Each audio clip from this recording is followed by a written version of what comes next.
இருக்கீங்க? சந்தோஷமா இருக்கீங்களா? இந்த மாதம் முழுவதும் ஆண்டவருடைய பிறப்பின் காரியங்களை குறித்து நம்ம பார்க்க போகிறோம்.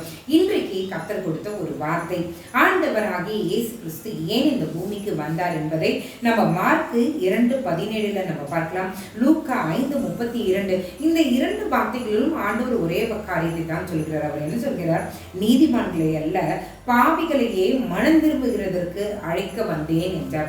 இயேசுவானவர் எதற்கு வந்தார் என்றால் பாவிகளை ரட்சிக்கிறதற்காக, பாவிகள் மனம் திரும்புகிறதற்காக இயேசுவானவர் இந்த உலகத்திற்கு வந்தார். இயேசுவானவர் வந்தார், மரித்தார், உயிர்த்தெழுந்தார், திரும்ப வரப்போகிறார். ஆண்டவர் நம்மளுடைய மனமாற்றத்திற்காக அவர் இந்த உலகத்துக்கு, இந்த மனுக்குலத்துல அவர் ஒரு மானிடனாய் அவர் பிறந்தார். இன்றைக்கு ஆண்டவர் நமக்கு சொல்ல விரும்புகிற காரியம் என்னன்னா, நம்ம மனம் திரும்பணும். அதை தான் கர்த்தர் எதிர்பார்க்கிறார். இந்த மனம் திரும்புகிறதை அவர் விரும்பிதான் இந்த உலகத்திற்கு வந்தார். யோசித்து பாருங்க, எவ்வளவு ஒரு பெரிய ஹை பொசிஷன் தேவனுடைய குமாரன். அந்த பொசிஷனை அவர் தள்ளிவிட்டு நீங்களும் நானும் பாவத்தில் இருந்து மனம் திரும்புகிறதற்காக அவர் இந்த உலகத்திற்கு வந்தாராம். நீங்க யோசிச்சு பாருங்க, எந்தெந்த காரியங்களை மனம் திரும்ப முடியல, இன்றைக்கு ஆண்டவரை நோக்கி பார்க்கலாம். ஆண்டவரே, நீர் எங்களை மனம் திரும்புகிறதற்காகவே அழைக்க வந்தீர். ஆண்டவரே, எங்களை பாவத்திலிருந்து மனம் திரும்புகிறதற்காகவே நீர் உங்களுடைய உயிரை கொடுத்தீர். நீர் இந்த உலகத்திற்கு வந்தீர். ஆண்டவரே, அப்பா தயவாய் எங்களை மன்னிங்க, நாங்கள் மனம் திரும்ப உதவி செய்யுங்க. ஆண்டவர் எதிர்பார்க்கிறது வார்த்தையில அல்ல, செயல்ல காண்பிக்கிற ஒரு உண்மையான கிறிஸ்தவர்களை தான் கர்த்தர் அழைக்கிறார்.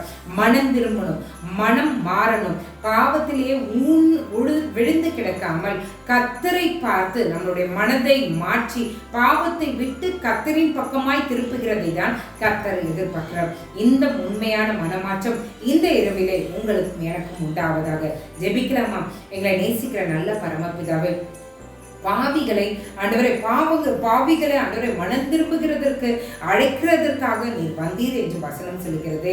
மனம் திரும்பணும், அதை தான் நீர் விரும்புகிறீர். ஆண்டவரே, அநேக காரியங்களை நாங்கள் இன்னும் மனம் திரும்பாமல் இருக்கிறோம். ஆண்டவரே, எங்களுடைய மனம் மாற எங்களுக்கு உதவி செய்யுங்க. ஆண்டவரே, எந்தெந்த இருதய கடினங்கள் எங்கள் இருதயத்தில் இருக்குன்னு தெரியல, கர்த்தர் மாற்றி உடைத்து ஆண்டவரே மனம் மாறினவர்களாய் உம்மை நோக்கி பார்க்கிறவர்களாய், உலகத்தை பார்த்தது போதுமானவரே, உம்மை நோக்கி பார்க்கிறவர்களாய் நீர் எங்களை மாற்றுங்க. நீர் வந்தீர், அந்த நோக்கத்தை, அந்த திட்டத்தை எங்களுடைய வாழ்க்கையிலே நாங்கள் நிறைவேற்றுகிறவர்களாய், உண்மையான கிறிஸ்தவர்களாய், உண்மையாய் உண்மையிலே அன்பு செலுத்துகிறவர்களாய் நாங்கள் இருக்க எங்களுக்கு உதவி செய்ய நீரே காத்துக்கொள்ளும், வழி நடத்தும். இயேசுவின் மூலம் ஜெபிக்கிறோம் நல்ல பரமபிதாவே. ஆமென், ஆமென், ஆமென். God bless you.